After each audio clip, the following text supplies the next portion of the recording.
Medidas paramétricas son todos los parámetros, por eso se llama paramétricas, que van hacia una fórmula donde se calcula cuánto te cuesta al final para la jubilación. Y en esos parámetros está cuál es la edad de jubilación, cuántas cuotas has tenido, cuánto es el aporte que tienes que hacer tanto tú como el empleador. Entonces, ahí basado en eso, las personas de diferentes países se han sentado a evaluar porque los fondos de pensiones de los, entre comillas, programas mal llamados solidarios acaban teniendo crisis porque de por sí son insostenibles. Es una gran pregunta. Ahorita mismo tú tienes dos sistemas. Uno que se llama el sistema exclusivo de beneficio definido, que es el que ahorita mismo está en crisis porque tienes a mucho más, digamos, jubilados de lo que están aportando a ese sistema. ¿Ok?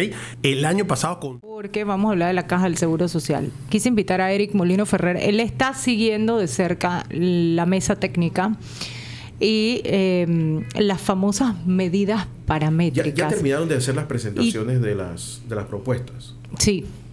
Y digamos, aquí una de las cosas importantes mencionar es que esta mesa no es como había en el pasado, que es una mesa de diálogo, y estas son mesas para presentar propuestas, y ahorita lo que se está haciendo es evaluando la factibilidad. Y digamos, yo quisiera empezar por decir un par de cosas. Desde APEDE, yo creo que una de las cosas que nosotros hemos tratado de promover como sector empresarial es que nosotros tenemos que rescatar cuáles son los puntos de cada propuesta en las que todos podemos estar de acuerdo y empezar por ahí. ¿Qué cosas nosotros estamos de acuerdo? Deben subir los rendimientos que tiene la Caja del Seguro Social. Históricamente el rendimiento ha sido de 2%, en los últimos 10 años ha sido 3 y pico %. Y cuando nos comparamos con otros países de América Latina, los rendimientos de los fondos de pensiones que maneja el Estado son más del doble de eso. Eso al final obviamente impacta en las finanzas de la institución. Eso es importante que nosotros lo arreglemos e involucra cambio de ley. Segundo, por supuesto que nosotros queremos ver de qué manera creamos un mecanismo hacia la formalización. Ahorita mismo tenemos más de 760,000 informales que por definición no cotizan en la Caja del Seguro Social y no pagan impuestos sobre la renta. Entonces, si nosotros realmente queremos... 700. O sea, los números formales al año pasado, porque lamentablemente no hay información actualizada, pero el número oficial, según el INEC, son 765,000 informales. Si le sumas a eso el casi 40% de la población que no es activa, Claro, tú tienes, cuando estás analizando económicamente... Casi la mitad de la población no cotiza. Sí, de hecho, a mí siempre me gusta decir los números. O sea, somos 4 millones de panameños, de los cuales arriba de 15 años, que es donde empiezas a considerar una persona económicamente activa, somos como 3 millones de personas. Y solamente de esos ocupados hay 1.8, pero de esos ocupados 765,000 son mitad, informales. Casi la mitad no paga. Básicamente. Eso te dice que tenemos una cantidad de empleo informal que en realidad no ayuda mucho a la economía. Por supuesto. Y no ayuda mucho a la economía casualmente por esto, por lo que estamos hablando de gobernanza. Obviamente sí ayuda porque la gente tiene un modo de vida, pero si tú quieres estabilidad y tú quieres una garantía de futuro, que es lo que se está buscando también con este tema, y que las personas cuando llega a cierta edad que ya no pueden trabajar porque ya es que ya no da más, tengan un mecanismo para poder seguir viviendo. Y el tema es que la informalidad no te permite eso, la informalidad no te lleva allá. Entonces, yo creo que ese es uno de los temas más grandes. Pero para no meternos tanto allá, porque, mira, el otro día me hicieron una pregunta y por eso dije lo de las medidas paramétricas. Y me dice una amiga, profesional ella, años trabajando, es más, le faltan como 5 años para jubilarse, está preocupadísima.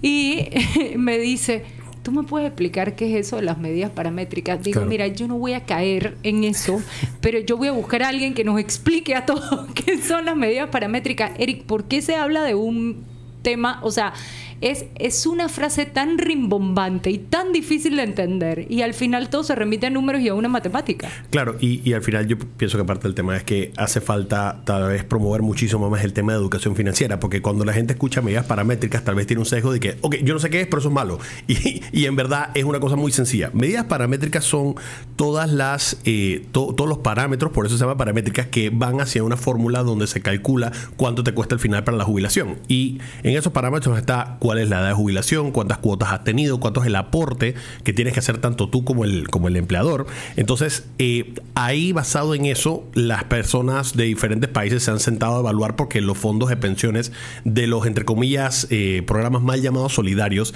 acaban teniendo crisis porque de por sí son insostenibles. Entonces, ¿cuáles son las cosas que empiezan a decir en estos fondos? Bueno, hay que subir la edad de jubilación, o hay que subir el número de aportes, o hay que subir el porcentaje ese que estoy dando de mi salario para eso. Entonces, a eso se refieren con las medidas paramétricas. ¿Qué es lo que se está, digamos, discutiendo ahorita mismo en la en la palestra pública tienes realmente dos tipos de propuestas, ¿no? Tienes una propuesta que es mantener el sistema que tenemos, que es un sistema lamentablemente quebrado. Yo uso la analogía de que tienes dos tazas, una taza está rota y por más que le eches agua, esa taza va a seguir perdiendo y derramándose agua.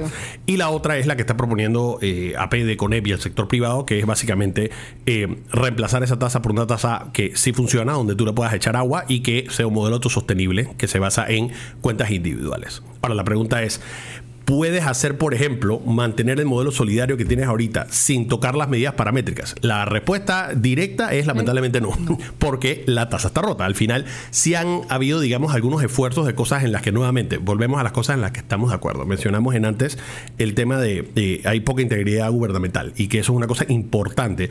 Si nosotros tuviéramos unas instituciones que funcionaran, y de hecho hoy el premio Nobel de Economía se le dio a Daron Acemoglu y a James Robinson, que precisamente te hablan de que cuando tú tienes instituciones fuertes y robustas, tienes una mejor democracia y una mejor prosperidad. Si nosotros tuviéramos instituciones con credibilidad, nadie estaría, digamos, teniendo una discusión sobre si se tiene que hacer o no se tiene que hacer. Pero habiendo dicho eso, una de las cosas que a nosotros sí nos parece importante es hablar de los números.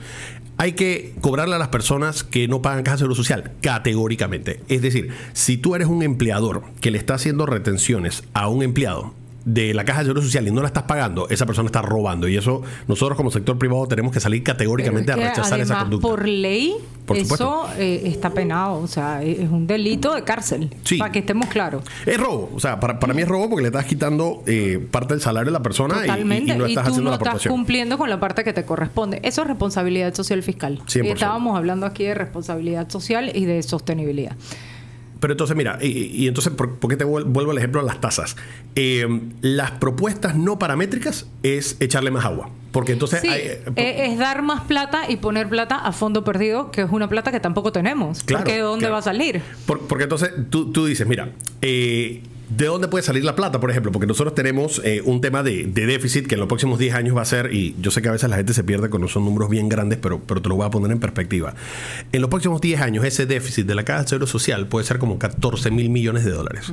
¿Qué es 14.000 millones de dólares? Tres trenes de Panamá a David Chiriquí en los próximos 10 años, sin el tren, lógicamente.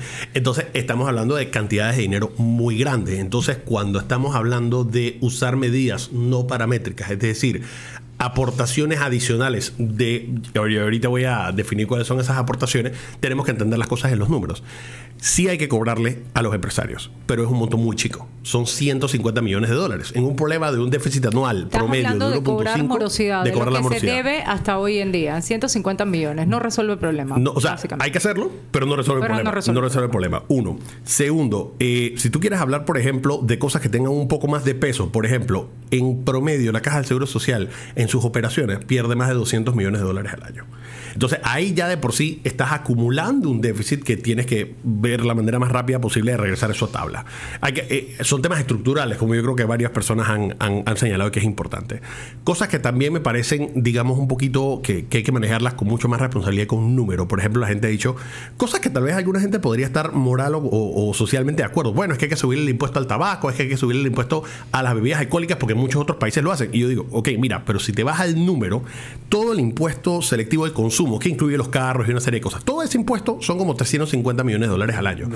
O sea que imagínate que fuera en elasticidad perfecta, es decir, que no se afecta la demanda, cosa que no es cierto, por un aumento en el precio. Doblarlo realmente no ayuda mucho. Entonces, bueno, y por último, y creo que esta parte sí era importante, la gente habla de que deberíamos usar los fondos del canal. O sea, a ver, el canal son más de 2.000 millones de dólares al año, pero con todo y que es mucho dinero, y ya estamos hablando, bueno, si el déficit es 1.5 promedio y esto da 2.000 millones. Puede ayudar a solventar por lo menos el primer año. Claro, conceptualmente suena, pero entonces tú dices, es que esa plata ya se la gastaron, porque es que nosotros tenemos ya un déficit fiscal en la economía. El dinero que recaudamos nosotros del canal ya se está gastando para pagar intereses de la deuda o está usándose para pagar subsidios. Los subsidios son casi 3.000 millones de dólares al año y lo que pagamos de intereses sobre la deuda es 2.5 mil millones.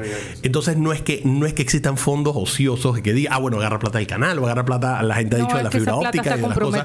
Ya todo ese dinero está comprometido porque tenemos un déficit fiscal. Entonces, al final, aterrizando un poquito a tu pregunta, Raquel, era las famosas medidas paramétricas sí van a tener que evaluarse como se han hecho en todos los otros países, porque es la única manera de garantizar una solución sostenible a largo plazo que venga de la mano con un sistema de cuentas individuales y que no siga tirándose agua a una taza rota. Ahí yo te iba a preguntar, cuando hablamos de cuentas individuales, y vuelvo el tiempo atrás, históricamente, cuando se reformó, cuando se hizo la última reforma, que fue por allá en el año 2005 o 2006, Sí. En el gobierno de Martín Torrijos, yo sé que se crearon dos tipos de planes. En aquel momento se creó un plan de ahorro. Hay algunos asegurados que estamos bajo ese plan. Entonces, ¿cómo cambiaría eso? O sea, porque tú vienes, una parte la asume el Estado y otra parte la va a asumir el ahorro que tú has ido produciendo. ¿Eso cómo quedaría en toda esta reforma y cómo se ve el panorama? Mira, es una gran pregunta. Ahorita mismo tú tienes dos sistemas. Uno que se llama el Sistema Exclusivo de Beneficios Definido, que es el que ahorita mismo está en crisis, porque tienes a mucho más, digamos, jubilados de lo que están aportando a ese sistema. ¿Ok? El año pasado, con todo y un aporte de $150 millones del Estado, estamos hablando de un déficit como de aproximadamente 700 millones. Tienes el sistema que tú estás describiendo, que es el subsistema mixto, que tiene un componente del, entre comillas, llamado solidario, como el componente anterior, y un pedacito que es un componente de cuentas individuales. Ese subsistema tiene una característica bien interesante, que es que ahorita mismo tiene más ingresos que egresos, porque esas personas aún no se han jubilado. Entonces, claro, por el momento tienes más aportaciones de lo que estás sacando en el fondo. Una de las propuestas que a mí me parece que sería, digamos, lo categorizaría irresponsable esa propuesta, es, si tú tienes de un lado $700 millones en déficit, pero en el otro tienes 700, la gente dice, no hay problema, fusionan los dos sistemas, entonces hay plata. Y hazlo para todo el mundo igual. Claro, eso es lo que quieren. Entonces, el tema con hacer eso es, imagínate que tú tengas tu banca en línea en tu celular y que ya tú estás viendo las aportaciones que tú has hecho y esa plata es tuya, pero alguien está proponiendo, bueno, es que para pagar las pensiones de hoy lo que hay que hacer es quitar esa plata y dárselas a los Mi plata que yo he ahorrado. La plata que tú has estado ahorrando. Entonces, ya con esa analogía te das cuenta de que, bueno, uno, te están quitando plata que es tuya, pero segundo, ¿y quién va a poner la plata mía que yo estaba aportando? ¿Quién la va a poner en el futuro? O sea, estás pateando la pelota para que al final, en un par de años, volvamos a tener la misma conversación. Problema. ¿Por qué estos fondos no funcionan? Porque, digamos, yo creo que sí vale la pena explicar por qué los, entre comillas, mal llamados solidarios no funcionan. Tú tienes un cambio demográfico importante que ha tenido no solamente Panamá, sino a nivel mundial, donde las personas viven más tiempo, lo cual es positivo, qué bueno que las personas vivan más tiempo, pero obviamente le carga más al sistema porque tienes que mantener a la persona por más tiempo. Tienes también que las parejas están teniendo menos hijos. Tú en la década de los 50, el panameño promedio tenía 6 hijos, ahorita 2 hijos. Y esa es una tendencia que sigue hacia la baja, ¿no? El presidente estaba haciendo referencia que ahora sale más barato tener un perro y ese tipo de cosas. Es una tendencia mundial. Y encima de eso le sumamos la informalidad que estábamos hablando hace un rato. Entonces, tienes a un tercio de los hijos que tenías antes. De eso, ahora tienes que la mitad de esos están informales y las personas están viviendo más tiempo. Eso ha hecho que a nivel mundial todos los, entre comillas, llamados fondos solidarios o sistemas solidarios quiebren, o que de cierta manera se tenga que hacer aportaciones importantes al PIB o que suben las medidas paramétricas. O sea, es inevitable hacer un ajuste a las medidas paramétricas precisamente por ese problema que estamos hablando. Si me permites, por ejemplo, te hablo qué ha pasado en la Unión Europea, porque todo el mundo dice, es que hay que parecerse a lo que hacen los países europeos, etc. No soy Europa, pero me todo parece a Europa. Sí, y ahí yo siempre digo que claro, si tu vecino tiene un Lexus porque él lo puede pagar, que lo compre, pero si tú no puedes pagar el Lexus, no te endeudes, ¿no? Y es importante que nosotros veamos que en esos sistemas cómo funciona. En la Unión Europea, el aporte promedio que hacen del PIB a los fondos de pensiones es 11% del PIB. O sea, es un monto que para Panamá sería impagable. Estamos hablando de casi $9.000 millones al año. O sea, ahorita mismo nosotros estamos teniendo un déficit de 4% y la verdad es que está pesando y perdimos el grado de inversión con una de las calificadoras de riesgo y es digamos, insostenible en corto plazo. No me imagino cómo sería con casi el triple 11% del PIB. Con todo y eso, el porcentaje de aportación que tiene que hacer el ciudadano es 22%, Panamá es 13.5%, incluyendo el aporte que da la empresa privada. Con todo y eso, el número de aportaciones y de cotizaciones que tiene que hacer son de 37 años, en Panamá es 20.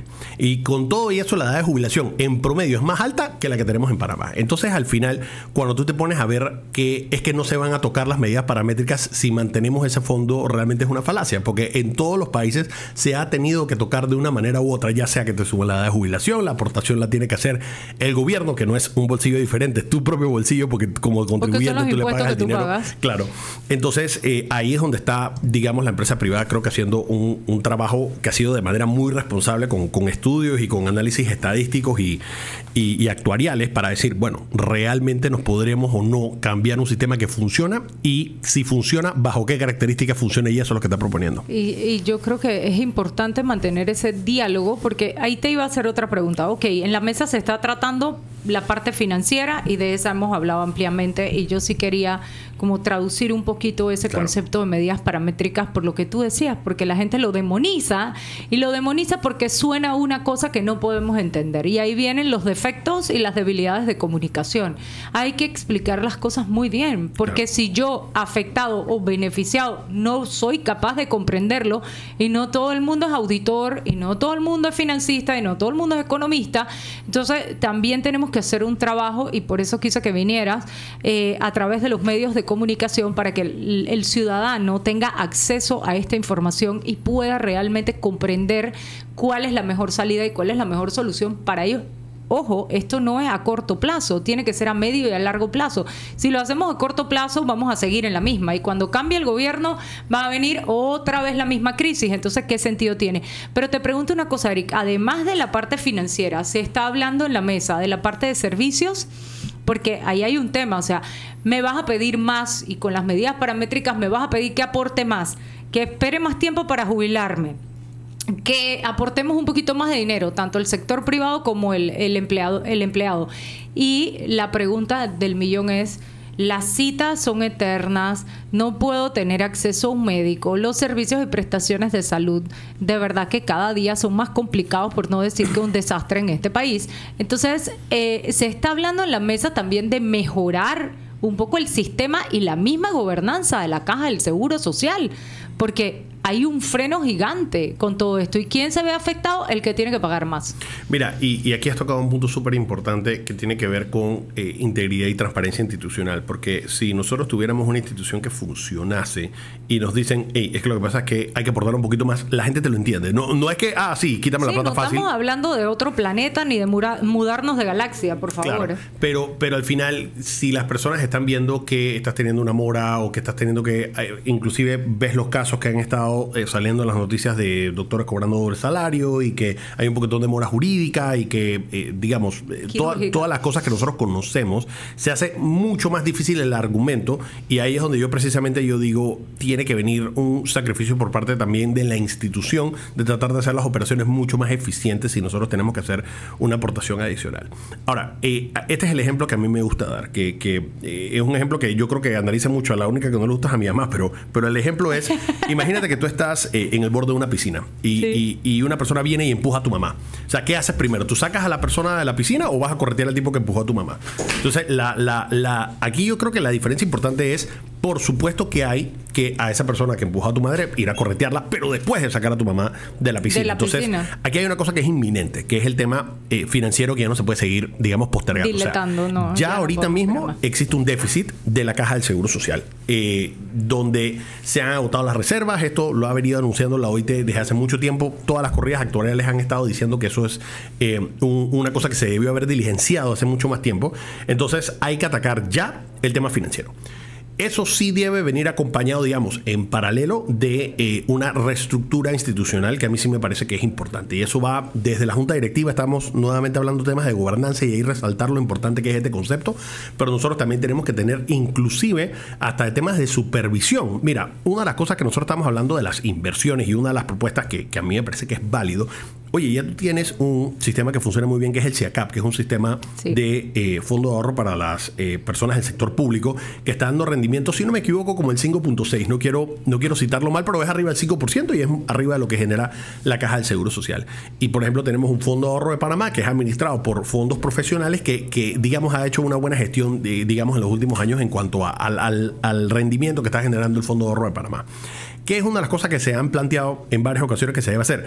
Tener separada la parte de las inversiones de la junta directiva o de las mismas operaciones de la Caja del Seguro Social y que eso sea supervisado. No hay que inventar la rueda. Tenemos una superintendencia de mercado de valores de Panamá, tenemos una superintendencia de bancos. O sea, nosotros deberíamos poder regular eso de la misma manera que se regula cualquier fondo de inversión o se regulan, por ejemplo, las AFPs acá en Panamá.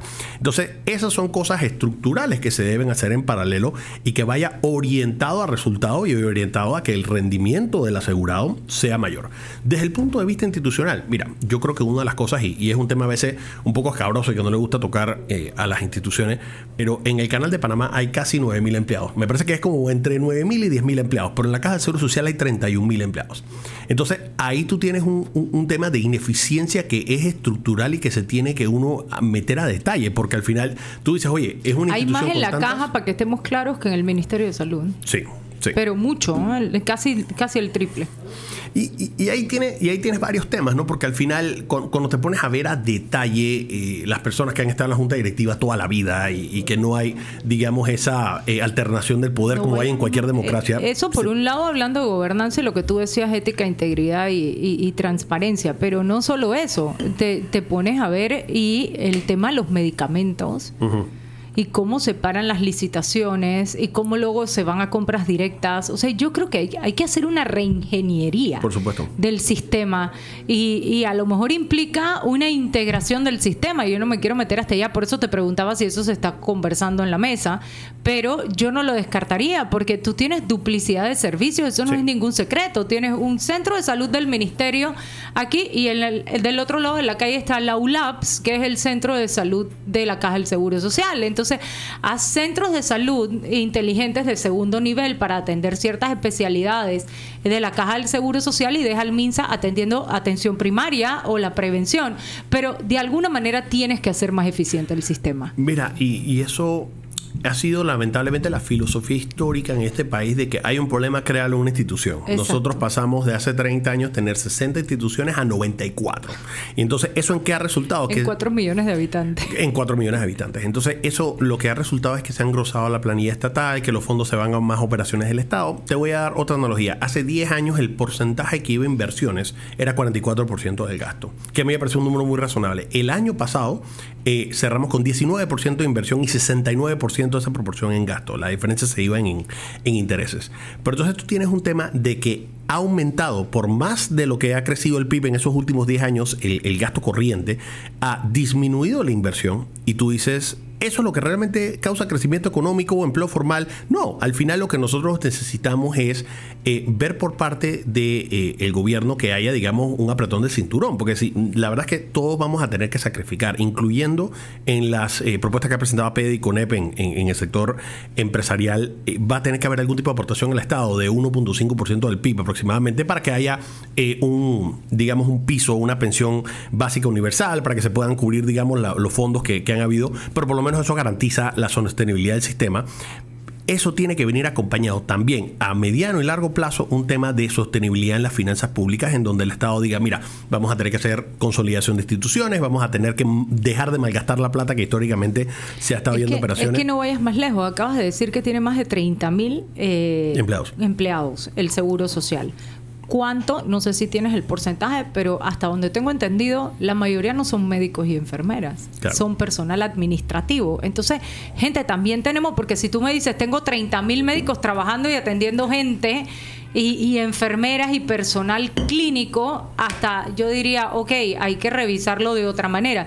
Pero es que hay demasiado personal administrativo. Bueno, entonces, ¿para qué necesitamos todo eso? En la época de Jované se nombraron a 11.000 personas. Sí. Solo en esa época. Yo no quería volver tanto para atrás, ni poner el dedo en la llaga con alguien específico. Pero en 3 años se nombraron 11.000 personas. El problema de cuando tú entras acá en el Seguro Social, que la ley, tú te abrazas a esa ley, sí, y sacarte de ahí, eso es muy complejo. Por eso que bueno, la revisión financiera, que es lo más importante, y como decía Eric, es lo que hay que salvar primero, pero luego hay que ver servicios y prestaciones médicas y por supuesto hay que ver la ley.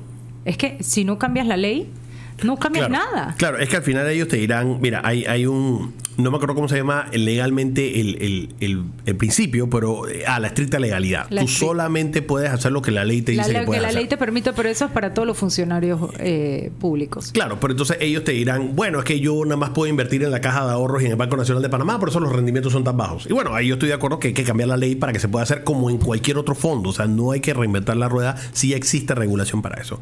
Pero entonces, claro, ahí tú tienes, siempre se habla de que en la Caja de Seguro Social hay 38 sindicatos de diferentes tamaños. Y no te estoy diciendo que está mal que haya un sindicato. De hecho, en cualquier democracia me parece sano que haya ese tipo de instituciones. Pero 38, digo. Claro, entonces es un poquito lo que estábamos comentando de que es muy difícil entonces hacer reestructuraciones integrales cuando al final estás viendo un tema de que siempre hay, digamos, esa, de cierta manera, protección de que es que no me sacas a esta persona, es que no aquí, no acá, pero es que al final esa plata no es del sector privado que puede tomar ese tipo de decisiones, esa plata es del público. Entonces nosotros tenemos esa responsabilidad fiduciaria de manejar las cosas de manera eficiente. Es un tema de poner intereses que no es fácil hacerlo para nadie, claro, y para ninguno de los sectores. Lamentablemente nos toca a todos los sectores, no va a ser sencillo. Pero bueno, para ir cerrando, porque nos quedan 4 minutos y podemos hablar hasta mañana, y va a volver Eric y quiero que vuelvan otras personas también a hablar de este tema. Pero más o menos, Eric, ¿para cuándo estamos hablando que se pueda presentar ya una decisión formal? Porque ahorita mismo se han acogido las propuestas, ahora tienen que debatir en la mesa y luego entiendo que el gobierno va a presentar un documento final para que sea discutido en la Asamblea. Sí, entiendo que esto se tiene que presentar hasta el 6 de noviembre, es la fecha que me parece que habían mencionado, y como tú estás diciendo, al final el gobierno, yo espero que lo que haga es que tome los componentes que sí son, digamos, valiosos de todas las cosas, ver evidentemente los temas de cómo podemos reducir la informalidad, que se cobren a las personas que están morosas, definitivamente que no se toque el dinero del canal, ese dinero ya está siendo utilizado, pero de cierta manera yo no veo una solución que no involucre irnos hacia unas cuentas individuales y dejar el mal llamado sistema solidario, que al final en todos los países donde se ha implementado, en más de 80 países han tenido que hacer reformas para esto, el sistema de cuentas individuales por lo menos te garantiza sostenibilidad en el sistema y claro, hay que acompañarlo. Y te garantiza que lo que tú ahorres de alguna manera se va a revertir hacia ti el día de mañana. ¿Sí? Claro, claro. Y te va a permitir seguir adelante y seguir viviendo. Eso implica que la gente que está en la informalidad sí va a tener que buscar la forma de pagar seguro social, porque al dejar el sistema solidario, entonces el día de mañana, si tú no tienes la cuenta propia, entonces no tienes seguro social. Tenemos que buscar la vía fácil de formalizar al informal. Ahorita mismo yo creo que tenemos los extremos, ¿no? Lo que te dice el código laboral y la informalidad. Tenemos que crear un puente para que esa persona se formalice y que de esa manera haya, digamos, una transición fácil. Hay dos fórmulas. Si quieres ir a Europa, por ejemplo, en España tú pagas como asalariado, tú pagas seguro social o pagas como autónomo. Entonces, la persona que trabaja informalmente, pero saca un pedacito de lo que gana todos los meses y paga su seguro social, paga mucho menos, paga menos, también cobra menos el día de mañana, claro, pero paga como autónomo y tú mismo te das de alta, que es lo que hacen los empresarios también allá, pagan como autónomos la mayoría. Al final Panamá, digamos, yo creo que está atrasado históricamente comparado contra otros países y no hay que inventar la rueda, es ver qué ha funcionado y qué no ha funcionado en otros países. Y además te doy otro dato, yo como mitad española, yo pago seguro social allá y yo pago para la jubilación como inmigrante. Y hay un rubro que me permite pagar como inmigrante, que no me da acceso a los servicios de salud hasta que me jubile, porque no vivo en el país. Claro. Pero los panameños que están fuera, a lo mejor podrían interesarles en algún momento. Pero bueno, ya estamos yendo más allá del cuento. Pero sí hay fórmulas, o sea, el dar ejemplos es importante para que la gente se dé cuenta que no somos solo Panamá. Por estos temas están pasando todos los países. Correcto. Y justamente por lo que tú decías, porque las edades han cambiado, porque ya no es lo mismo la expectativa de vida que teníamos hace 20 años que la expectativa de vida que tenemos hoy. Y que bueno, que podemos vivir más tiempo gracias a la ciencia, a la medicina, los avances, todo lo que tú quieras. Pero también hay que considerarlo en un tema como este. Entonces, ¿para cuándo crees que tenemos como algún resultado tangible de todo lo que está pasando en la mesa? Digo, deberíamos estarlo viendo ya en noviembre. O sea, que hacia finales de este mes se vayan ya cerrando las cosas y que a principios de noviembre ya podamos estar escuchando, digamos, cuál va a ser la propuesta formal. Pero entonces ahí va a haber sesiones extraordinarias, porque lo la más asamblea para el 30 de octubre. No, lo más probable es que hayan sesiones extraordinarias. Lo más seguro haya sesiones extraordinarias solo para este tema. Correcto. O sea que vamos a tener un noviembre, diciembre bien movidito, Guillermo. No, sí, el presidente sí ya anunció que va a haber sesiones extraordinarias. y se espera de que antes del 31 de diciembre se tenga un resultado. Podamos tener una hay solución. otro tema, y es que las asambleas autónomas, o sea, va a haber un primer debate que va a ser abierto, pero también va a haber un segundo debate donde se puede modificar lo que se haga. Entonces tiene que haber ahí una responsabilidad y un consenso con la Asamblea Nacional de que los partidos políticos no tranquen la cosa de una manera de que como hagan propuestas locas que de repente den al traste con todo el esfuerzo. Si es que se llega hasta allá. Hay que llegar hasta allá de alguna manera. Lo que pasa es que hay una diferencia entre el año 2005 y y es que en esta cuando se hizo, estaba ahí en el 2005. Cuando se hizo lo del 2005 se sacó del sombrero al conejo y se puso en la mesa. Hay que aprobar este conejo. El PRD en ese entonces, el gobierno tenía la mayoría en la asamblea. Por mucho en la asamblea. O sea, se fue aprobado en 3 días. Bueno, pero no nos olvidemos que hubo muchos problemas. ¿Cuál fue el error? Allá voy. ¿Cuál fue el error? Que justo antes de esa discusión se hizo la discusión de la reforma fiscal. Entonces, el país ya venía de una vorágine donde, por cierto, la reforma fiscal se aprobó en la madrugada. Y yo recuerdo que APD y la Cámara de Comercio se pararon de cabeza, como es posible. Al final se pasó. Y entonces corrió el pánico de que se volviera a hacer la misma operación con la Caja del Seguro Social. El gobierno trató de vender, y yo estaba entre los que tratamos de vender eso, de que no se iba a hacer igual. Y lo que terminó fue un desastre en la calle durante varias semanas, hasta que se conformó la mesa de diálogo.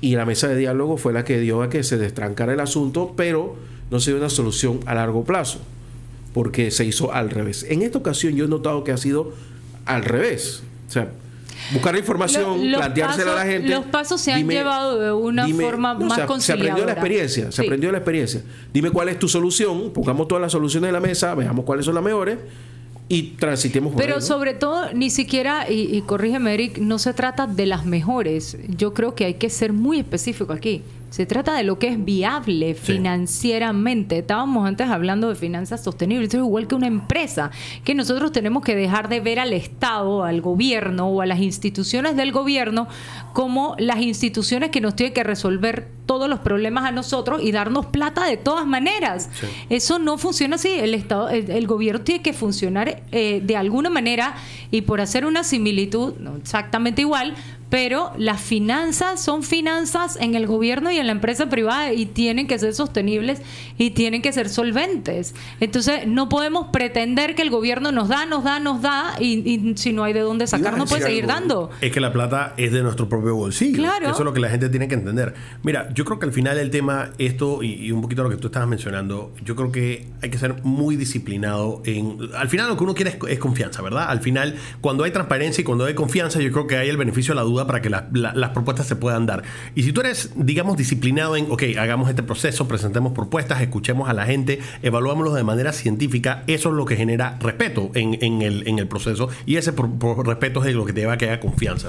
Fíjate que la experiencia del Seguro Social entonces enseñó al gobierno para la ampliación del canal, el referendo de la ampliación del canal. Después fue otra entonces cosa. Ya se dio 6 meses para que la gente digiriera el proyecto, lo entendiera, aquí lo tocara, lo mirara. No tenemos ese tiempo. Y yo creo que se ha dado bastante tiempo. No, se ha dado bastante tiempo, pero no tenemos, para que la gente no piense que tenemos 6 meses más. No tenemos eso. Que la discusión de lo del Seguro Social del 2005 fueron 20 meses.